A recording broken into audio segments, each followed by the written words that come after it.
Good evening and welcome to another edition of the Hindustan Times Leadership Summit. We are in session one of week two of this unique leadership summit that we are holding virtually this time. And it is our privilege to be joined by the country's Defense Minister, Honorable Rajnath Singh ji.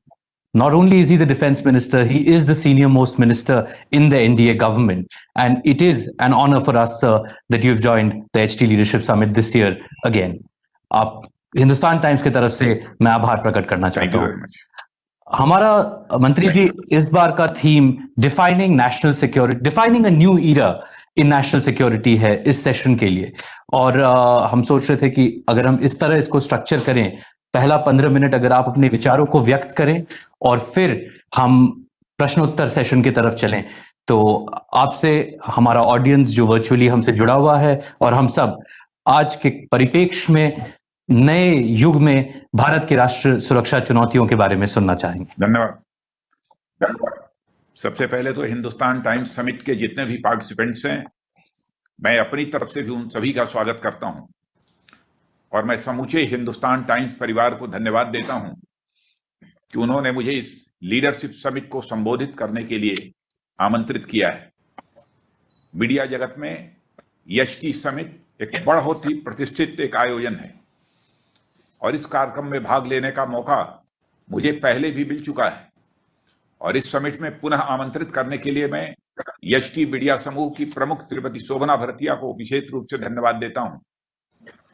मुझे new era of national security यानी राष्ट्रीय सुरक्षा का नया युग, इस विषय पर अपनी बात रखने के लिए कहा गया है। यह विषय बहुत बड़ा है और समय सीमा का भी ध्यान रखना है, जैसा आपने कहा है। इसलिए मैं अपनी बात को बहुत ही संक्षेप में केवल कुछ खास बिंदुओं और मुद्दों तक ही सीमित रखूंगा। आज का यह दिन यानी 26 नवंबर नेशनल सिक्योरिटी के लिहाज से बेहद अहम माना जाता है, क्योंकि 12 साल पहले भारत की आर्थिक राजधानी मुंबई पर ऐसा बड़ा आतंकवादी हमला हुआ था जिसके कारण देश को अपनी नेशनल सिक्योरिटी स्ट्रेटजी को हमेशा के लिए बदलने की दिशा में सोचना पड़ा था। वैसे तो 12 साल का समय लंबा समय होता है, मगर 26/11 की घटना को कोई भी स्वाभिमानी देश कभी भुला नहीं सकता। उस दिन आतंकवाद ने भारत की संप्रभुता को चुनौती दी थी और मुझे इस बात का गर्व है कि हमारे सुरक्षा बलों ने एक भी आतंकवादियों को जिंदा वापस नहीं जाने दिया। 12 साल पहले मुंबई में जो 166 जिंदगियां नापाक करतूतों के चलते भारत ने खोई थी, उसकी याद केवल उन परिवार वालों के दिलों में ही नहीं बसी है, बल्कि उसकी याद एक राष्ट्र के स्तर पर हम सबके भीतर भी आज भी बनी हुई है। और उसके बाद से और खास तौर पर पिछले कुछ सालों में देश की सुरक्षा को लेकर कई बड़े बदलाव किए गए हैं।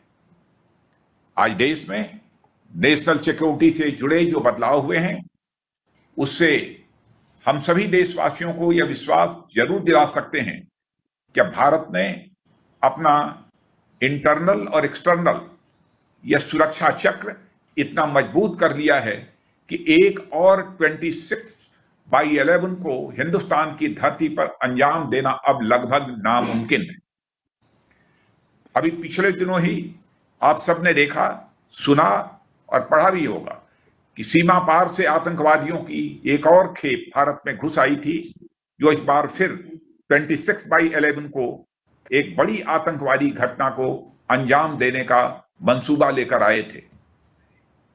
लेकिन हमारे देश की सेना, पुलिस और सुरक्षा बलों ने मिलकर उन सभी आतंकवादियों को अपने मंसूबों को अंजाम देने से पहले ही मौत के घाट उतारकर पाकिस्तान की एक और भारत विरोधी कार्रवाई को नाकाम कर दिया था। जब से भारत आजाद हुआ है, भारत विरोधी ताकतों की यह लगातार कोशिश रही है कि या तो सीमाओं पर या सीमाओं के रास्ते घुसपैठ कराकर भारत के भीतर अस्थिरता का माहौल बनाया जा सके।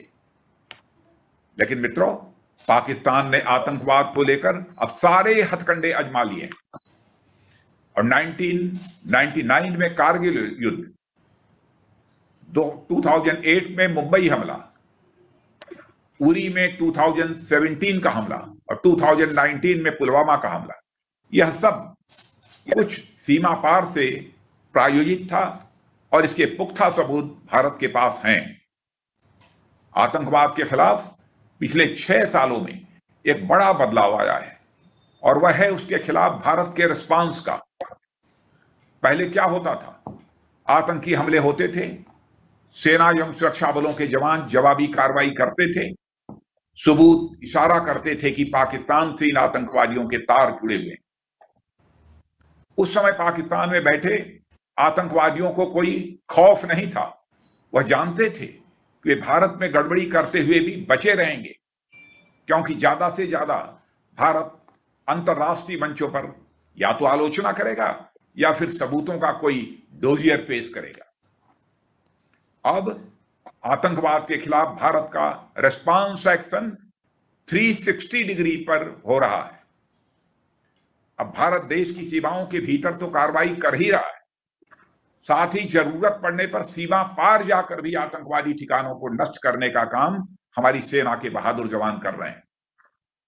चाहे उरी की घटना के बाद की गई सर्जिकल स्ट्राइक हो या पुलवामा की घटना के बाद की गई बालाकोट एयर स्ट्राइक हो, भारतीय सेना ने आतंकवाद के खिलाफ ऐसी कठोर कार्रवाई की है जिसकी मिसाल कम से कम भारत के इतिहास में तो नहीं मिलती है।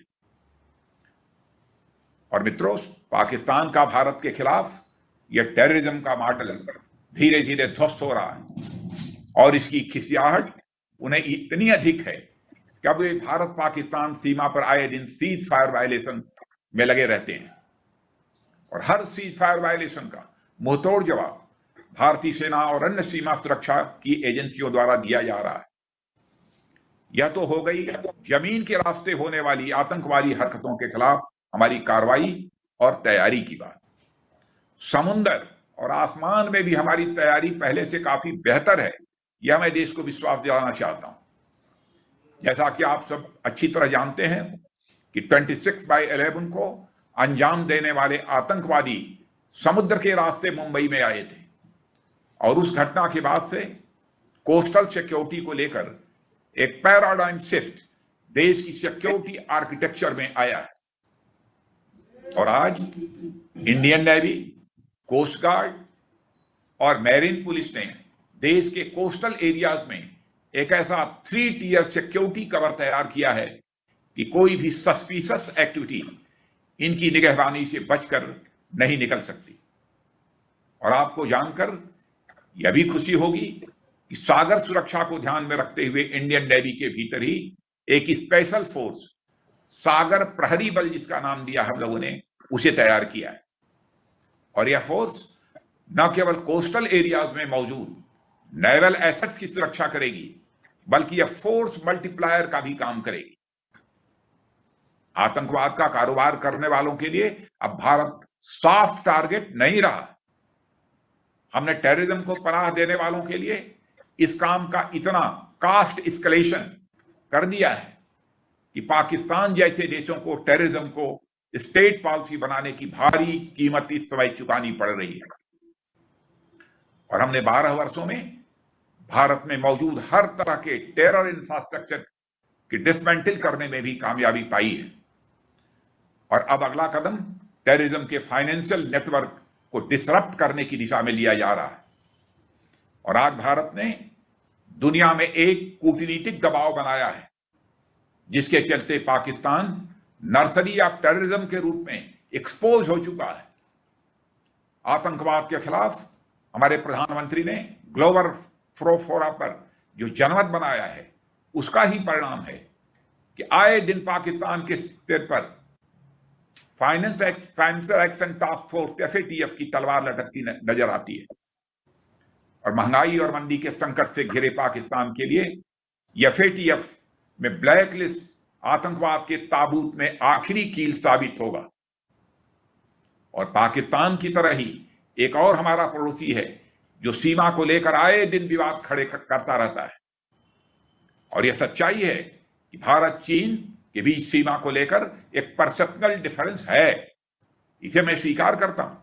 इसके बावजूद कुछ ऐसे समझौते हुए हैं, कुछ ऐसे प्रोटोकॉल्स हैं जिनका पालन करते हुए दोनों देश की सेनाएं एलएसी के पास पेट्रोलिंग करती हैं।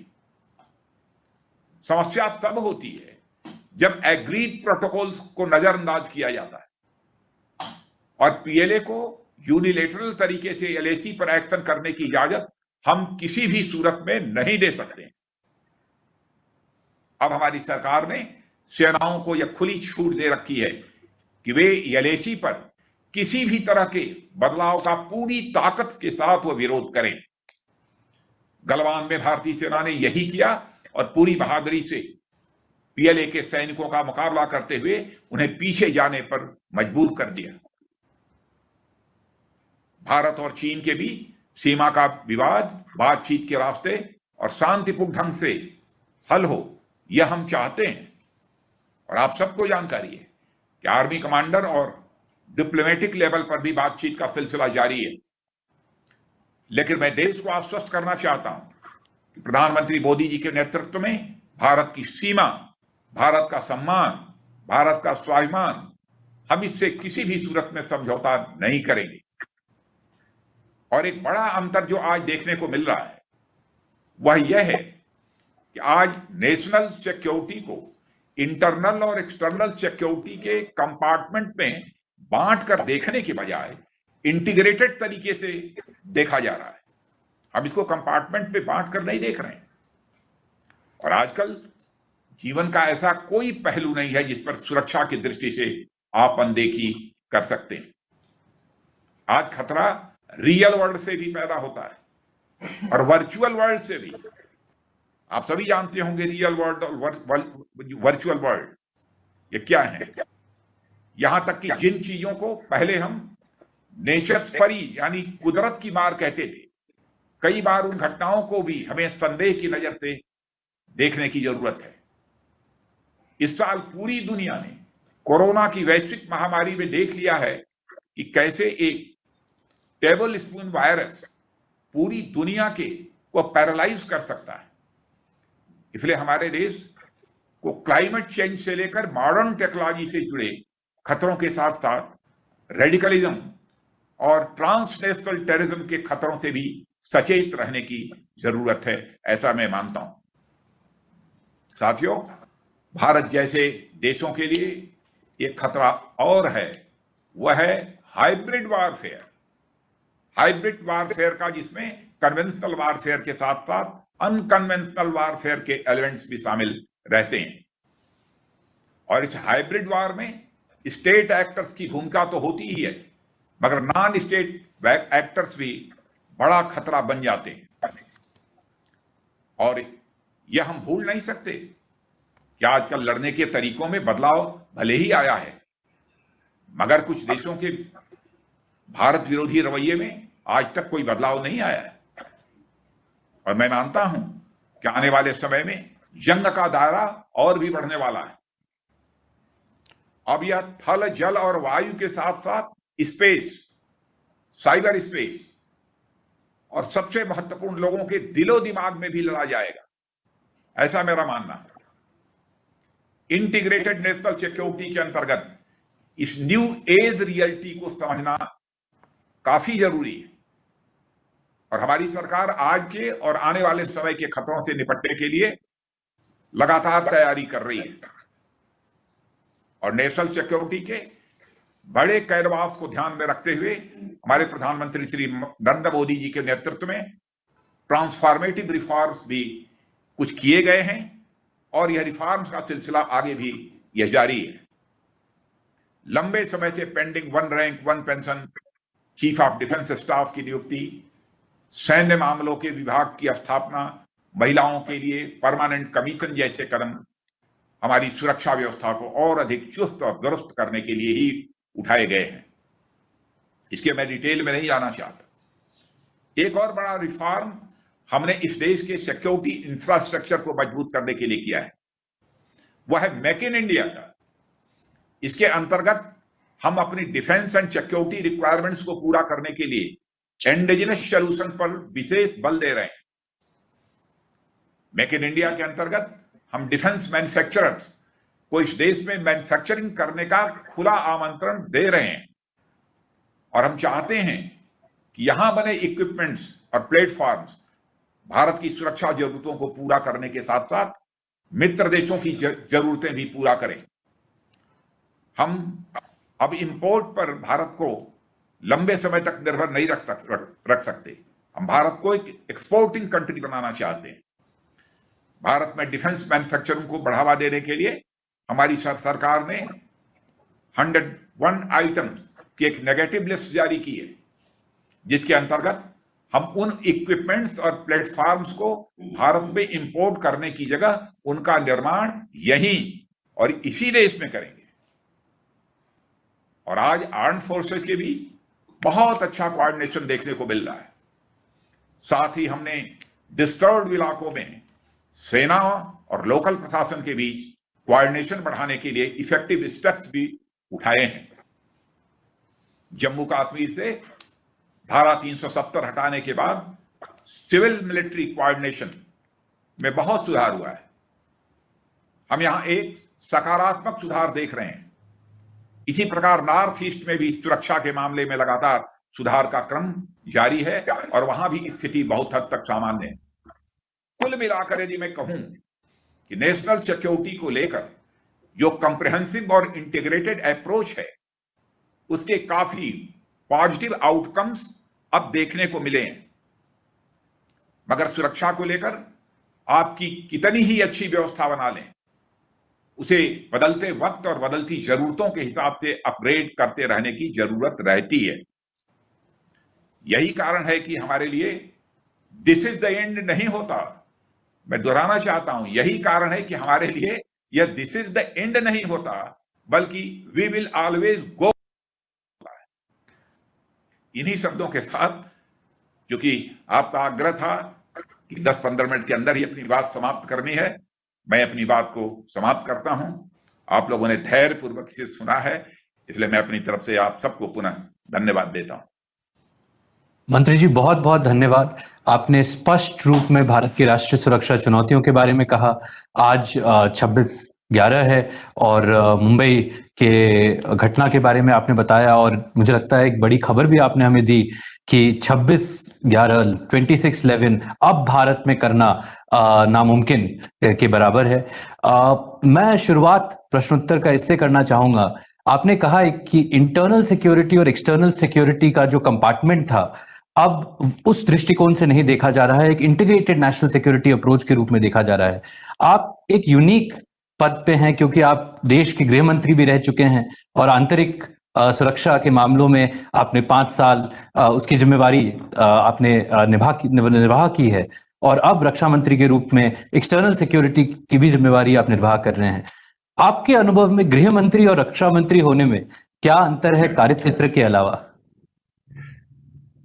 अब पहले गृह मंत्री के रूप में इंटरनल सिक्योरिटी पर ही मुझे ज्यादा कंसंट्रेट करना पड़ता था, लेकिन अब एक्सटर्नल सिक्योरिटी को लेकर, यानी सीमाओं की सुरक्षा को लेकर जो विशेष ध्यान देने की जरूरत होती है। लेकिन मैं मानता हूं कि सीमाओं की सुरक्षा यह तभी संभव है जब इंटरनल सिक्योरिटी और एक्सटर्नल सिक्योरिटी, इन दोनों के बीच हो। और मैं विश्वास के साथ कह सकता हूं, क्योंकि गृह मंत्री भी रह चुका हूं, इस कारण कि इस समय बहुत ही बेहतर कोऑर्डिनेशन है। क्योंकि सीमा को डिस्टर्ब करने वाले लोग इंटरनली भी, माने भारत के अंदर भी प्रॉब्लम क्रिएट करने की कोशिश उनके द्वारा की जाती है। इसलिए यह कोऑर्डिनेशन बहुत ही आवश्यक है, और मैं कह सकता हूं यह कोऑर्डिनेशन है। आपने एक बात जो कही पाकिस्तान के बारे में, उरी घटना के बाद, पुलवामा के बाद भारत ने सर्जिकल स्ट्राइक, एयर स्ट्राइक किया। आपने चीन के संदर्भ में भी कहा कि मुंह तोड़ एक जवाब उनको दिया गया है और सेना को एक खुली छूट मिली है। क्या भारत एक नया नेशनल सिक्योरिटी डॉक्ट्रिन बना रहा है, जिसमें एक कुछ विशेषज्ञ कहते हैं कि एक ऑफेंसिव डिफेंस की रणनीति रहेगी कि अपनी सुरक्षा के लिए हमें अगर आक्रामक होना पड़े तो हम आक्रामक होंगे? क्या यह कहना सही होगा? देखिए, भारत का जहां तक प्रश्न है, भारत कभी आक्रामक नहीं रहा है। लेकिन मैं यह मानकर चलता हूं, युद्ध न हो, हम युद्ध किसी के साथ नहीं करना चाहते, लेकिन युद्ध न हो इसके लिए आवश्यक है कि हम सदैव युद्ध के लिए तैयार रहें। क्योंकि हम शांति चाहते हैं।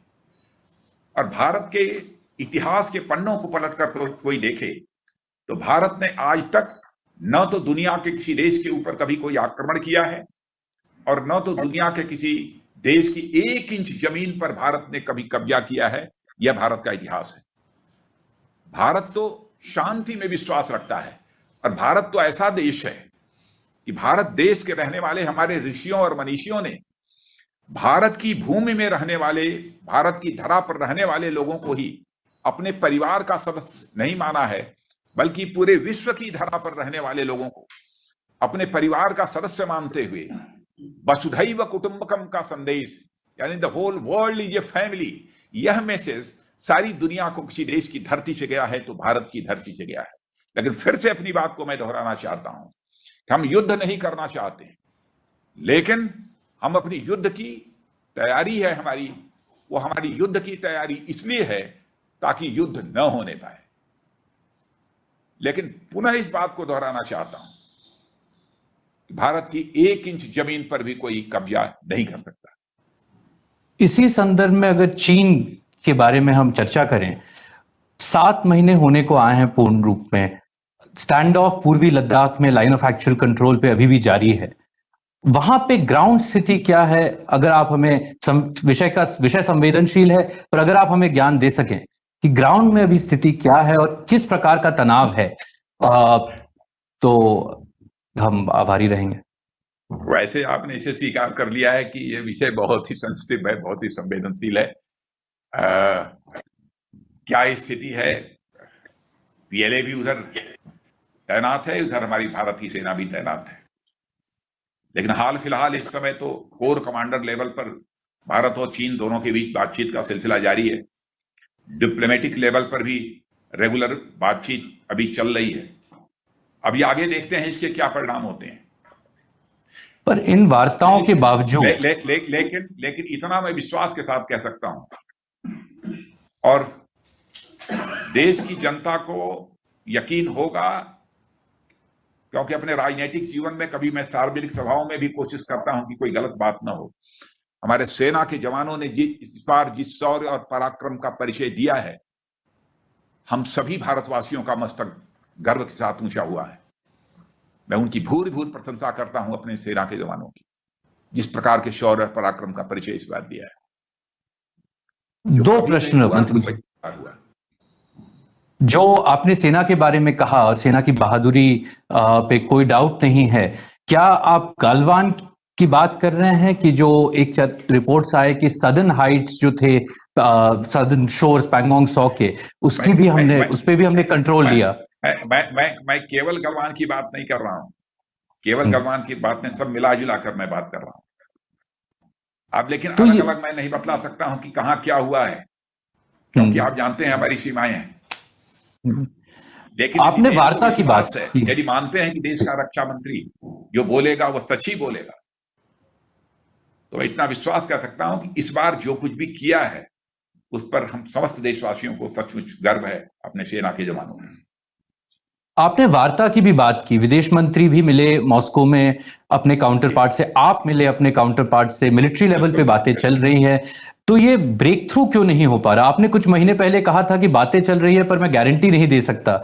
आज के दिन में कोई गारंटी है कि एक रेजोल्यूशन हो पाए, कि अभी भी अनिश्चितता का, अनसर्टेनिटी का माहौल है? नहीं, बातचीत का सिलसिला जारी है, लेकिन इसके परिणाम क्या होंगे इस संबंध में मैं कोई गारंटी नहीं दे सकता। और मैं जब 8वें राउंड के बातचीत के बाद कुछ खबरें आई थी कि एक ब्रेक थ्रू हो सकता है, क्या इसमें कुछ तथ्य है? और 9वें राउंड का मिलिट्री कमांडर बातचीत क्या अब शेड्यूल?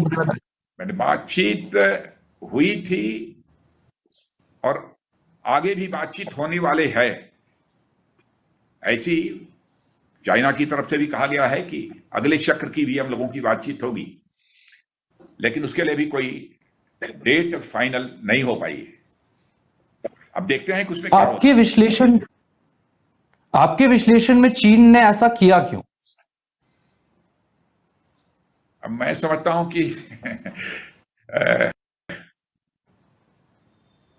मैं कुछ कहना नहीं चाहता किसी के बारे में, लेकिन क्योंकि बातचीत इस समय चल रही है, लेकिन मैं समझता हूं जी दुनिया के किसी भी देश को एक्सपेंशनिस्ट नहीं होना चाहिए, विस्तारवादी उसकी सोच नहीं होनी चाहिए। हमको अपनी सीमाओं के अंतर्गत रखकर अपने देश का विकास करना चाहिए। हमारी भारत की सोच यही है।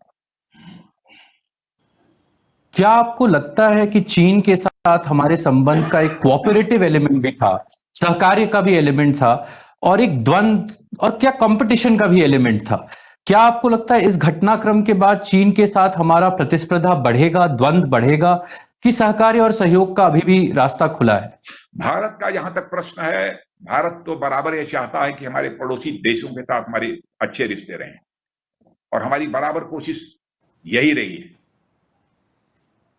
लेकिन जो कुछ भी हो रहा है, जो कुछ भी हुआ है अब तक, वह बहुत ही अनफॉर्चुनेट है, बहुत ही दुर्भाग्यपूर्ण है।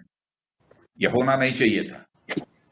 लेकिन इसके कारण मैं देश को आश्वस्त करना चाहता हूं कि भारत की संप्रभुता, एकता और अखंडता पर किसी भी सूरत में हम खतरा नहीं आने देंगे। आपने पाकिस्तान की चर्चा की अपने वक्तव्य में। एलओसी में भी कुछ घटनाएं हुई हैं अभी। क्या आपको लगता है कि टू फ्रंट सिचुएशन की स्थिति उत्पन्न हो सकती है, क्योंकि एलओसी भी थोड़ा अभी हॉट दिखाई दे रहा है? बराबर पाकिस्तान उसको हॉट बनाकर रखना चाहता है। पहली बार हॉट नहीं है, लंबे अरसे से बराबर एलओसी हॉट रहती है। और लेकिन यदि होगी कोई घटना एलओसी पर तो देखेंगे, उसका जवाब देंगे, और जवाब दे रहे हैं। मैंने कहा ना, पहले तो केवल भारत के अंदर ही जवाब देते थे, अब तो जरूरत होती है तो एलओसी क्रॉस करके भी जवाब देते हैं। आपने आत्मनिर्भरता की बात की। मैं अगर डिफेंस मॉडर्नाइजेशन की तरफ इस चर्चा को थोड़ा ले चलूं, और ये हमने देखा है कि सरकार ने काफी कदम उठाए हैं, एफडीआई नॉर्म्स को लिबरलाइज किया, नेगेटिव लिस्ट किया, पर आज के दिन में भी चाहे वो विंटर क्लोथिंग हो, चाहे वो आर्टिलरी गन्स हो, चाहे वो फाइटर प्लेन्स हो, एक आवश्यकता हमारी पूरी नहीं हुई है, और हम अभी भी निर्भर हैं बाहरी शक्तियों पे, एक्सटर्नल पावर्स पे। इस अंतर्विरोध को कैसे देखते हैं आप? उद्देश्य आपका अच्छा है, रियलिटी कुछ और है। देखिए, हमारे प्रधानमंत्री का आह्वान है कि भारत को आत्मनिर्भर भारत बनाना है, और इस दृष्टि से ही डिफेंस में भी बहुत सारे ऐसे कुछ कदम उठाए गए। अब जैसे 101 आइटम्स की जो नेगेटिव लिस्ट हम लोगों ने बनाई है, मैं ये नहीं कहता हूं कि आज की तारीख से ही एकदम बिल्कुल जिस चीज की इंपोर्ट करने की आवश्यकता होगी हम उसका भी इंपोर्ट नहीं करेंगे, यह मैं दावा नहीं करना चाहता। लेकिन 101 आइटम्स के बारे में जो नेगेटिव लिस्ट बनाई है, तो हम 20 से लेकर 24 के बीच हम ऐसी स्थिति पैदा करेंगे 4 वर्षों के अंदर कि वह 101 आइटम्स हमको दुनिया के दूसरे देशों से इंपोर्ट करने की जरूरत न पड़े।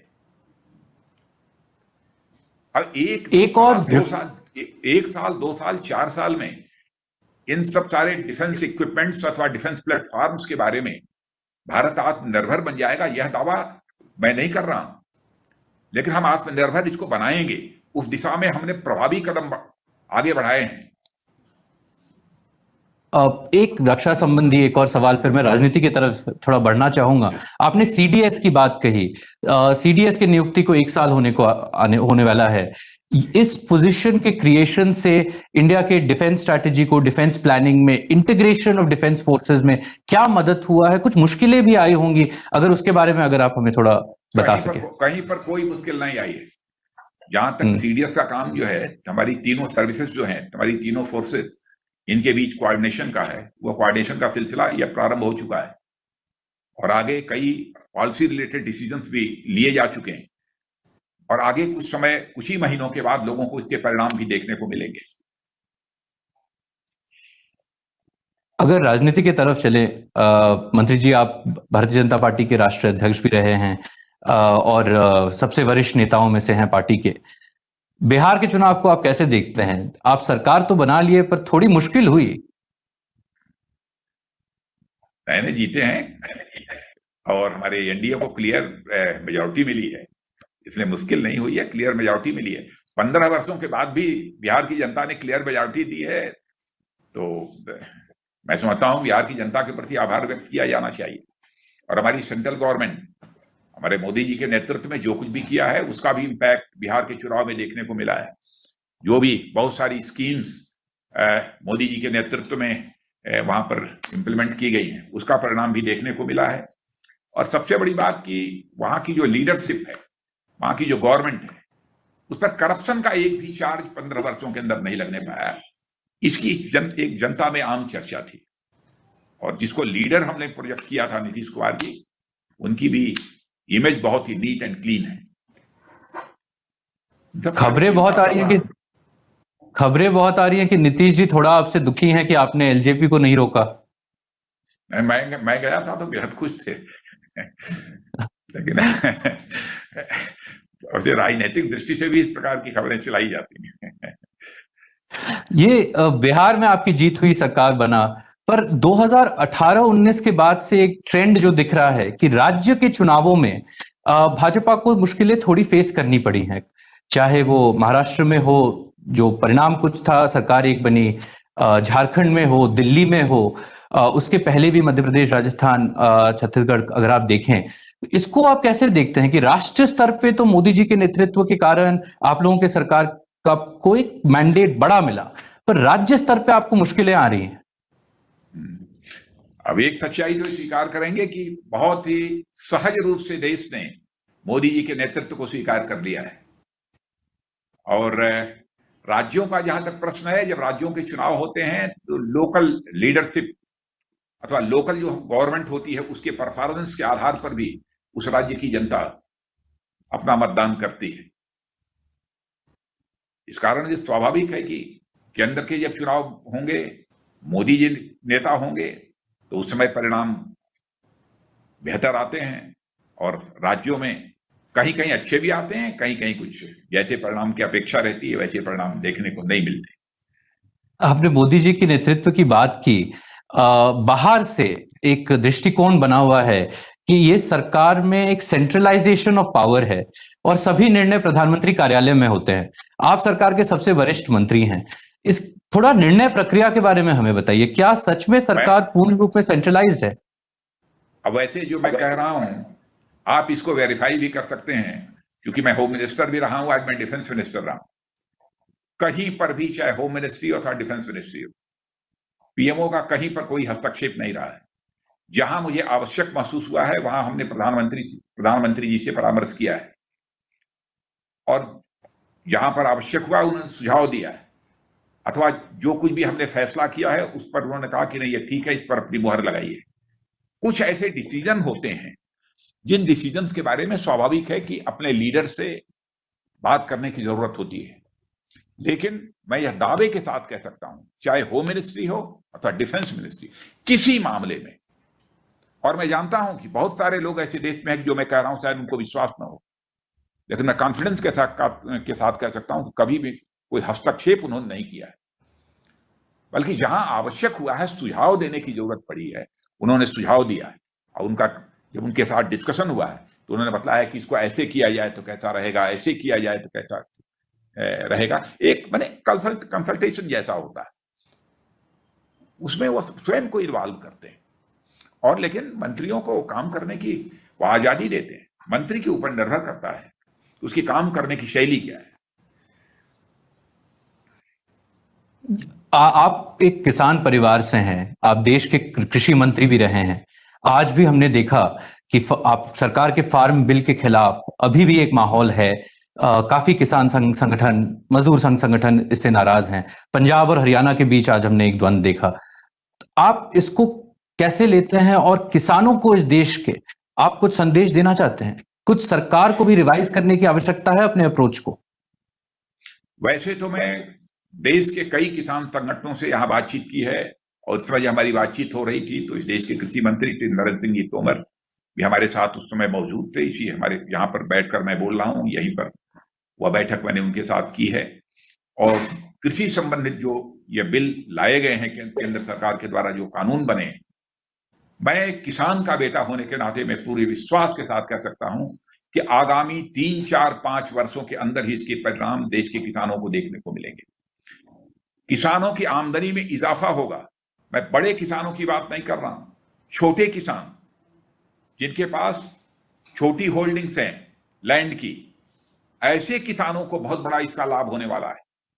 शायद हमारे कुछ मित्रों को यह बात समझ में नहीं आ रही है, क्योंकि आपने देखा कि केवल कुछ जिलों तक यह आंदोलन सीमित है, लेकिन जो लाभ होने वाला है शायद इसकी कल्पना उनको नहीं है। मैं तो उनसे भी मैं अपील करना चाहता हूं कि वो आंदोलन समाप्त करें, आए, बैठकर हम क्लास बाय क्लास डिस्कशन करेंगे। वह कहते हैं कि अब इस बिल के कारण मंडी व्यवस्था समाप्त हो जाएगी। मैं विश्वास के साथ कहता हूं, क्योंकि हर क्लास को मैंने पढ़ा है। इस एक्ट के कारण, जो एग्रीकल्चर से रिलेटेड ये एक्ट है, इसके कारण मंडी व्यवस्था समाप्त नहीं होगी। मिनिमम सपोर्ट प्राइस पर जो फूड ग्रेन्स परचेज किए जाने का यहां तक प्रश्न है, जैसे चल रहा था वैसे चलेगा, बल्कि पहले से कहीं अधिक एमएसपी के द्वारा खरीद का सिलसिला जारी रहेगा। मैं देश के किसानों को आश्वस्त करना चाहता हूं और मैं उनसे अपील करूंगा कि वो कृपया अपना आंदोलन समाप्त करें। मैं उनसे बातचीत के लिए उन्हें आमंत्रित करता हूं, और मैं तो डिफेंस मिनिस्टर हूं, लेकिन मैं तो किसान का बेटा होने के नाते, एक किसान होने के नाते मैं आमंत्रित करना चाहता हूं। मैं उनसे बातचीत करने को तैयार हूं। किसानों को हम धोखा नहीं दे सकते। हमने पहले भी देखा था कि किसान आंदोलन जब हुआ था, सरकार की तरफ से आपने बात की थी, तो हिंदुस्तान टाइम्स लीडरशिप के मार्फत आज आप किसान संगठनों को एक ओपन इनविटेशन दे रहे हैं कि आपके घर आके, आपके कार्यालय आके आपसे खुल के बात कर सकेंगे। घर क्या, मैं तो किसान हूं, और जो वह किसान हमारे परिवार के हैं, हम एक ही पेशे के हम लोग हैं। वह किसान कहेंगे कि राजनाथ सिंह यहां आकर आप बात करो, हम उनके साथ बैठकर बात करने को तैयार है। लेकिन जब हमारे यहां आएंगे तो मैं स्वागत करूंगा। कुछ हम पेशा हैं हम लोग। मंत्री जी, कुछ ऑडियंस प्रश्न हैं, समय भी सीमित है हमारे पास। एक राफेल के बारे में, राफेल अब भारत में प्रोक्योरमेंट हुआ, कुछ आए भी, इसको कुछ लोगों की तरफ से गेम चेंजर बोला जा रहा है, कहा जा रहा है, पर वायुसेना की आप बात सुने देखें तो उनकी आवश्यकताएं बहुत अभी भी हैं। आप राफेल को कैसे देखते हैं, क्या ये गेम चेंजर है? ऐसे पहली बात तो यह है कि राफेल को लेकर जो करप्शन की बात चल रही है, चर्चा समाप्त हो गई है। हाँ। सभी लोगों ने चुप्पी साध ली है, अब कोई नहीं बोल रहा है इस पर। हालांकि राफेल के आने से हमारी एयरफोर्स की ताकत बढ़ी है, मैं कह सकता हूं, बढ़ी है, काफी ताकत बढ़ी है जी। अब गेम चेंजर है कि क्या है, अब इसके जो एक्सपर्ट्स हैं इसके बारे में वही कुछ बता सकते हैं, लेकिन मैं इतना कह सकता हूं कि उसके कारण हमारी एयर डिफेंस की ताकत बढ़ी है। एक और ऑडियंस प्रश्न है कि पाकिस्तान ने एक डॉसियर दिया है, भारत के खिलाफ काफी इल्जाम भी लगाए हैं, यूएन तक उन्होंने यूएन सेक्रेटरी जनरल को दिया है। उस पाकिस्तानी डॉसियर पे कुछ कहना चाहेंगे? वो कह रहे हैं बलूचिस्तान में हम कुछ कर रहे हैं। हम कहीं नहीं कर रहे हैं। उन्हीं के द्वारा जो है भारत को डिस्टेबलाइज करने की कोशिश की जाती है, लेकिन एकदम उसमें कामयाबी किसी भी सूरत में नहीं मिलेगी। और जब भी पाकिस्तान ने डोजियर पेश किया है, आप जानते हैं कि बराबर उसमें केवल दुनिया को गुमराह करने की कोशिश की है, उसमें कोई तथ्य नहीं होते।